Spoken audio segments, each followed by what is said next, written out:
एक भी ऐसा काम, वो राजस्थान में हो, वो छत्तीसगढ़ में हो, या वो अब हिमाचल में हो, गैर कानूनी तरीके से दिया गया हो, बिना प्रक्रिया का पालन किए दिया गया हो, जैसे कि ऑस्ट्रेलिया में साहब साथ में लेकर जाते हैं बैंक वालों को भी और अपने दोस्त को भी, ऐसे अगर दिया गया हो, मैं चुनौती देता हूं, वो एक भी काम अगर हमारी किसी सरकार ने इस तरह से गौतम अदानी को दिया हो, ये मेरी चुनौती स्वीकार किया जाए।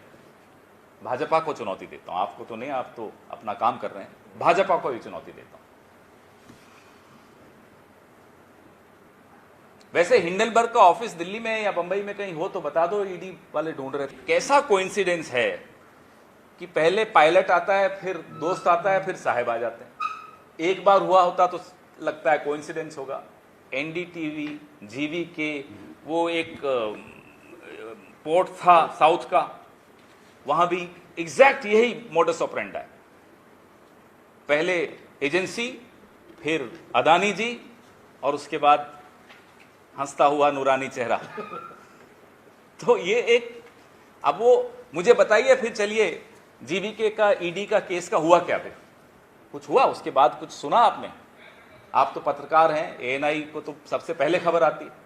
मुझे बताइए क्या सुना आपने उस केस में, उसके बाद क्या हुआ? चलिए बताइए। खत्म, finish, tata, over, good bye, ठंडे बस्ते में गया। अब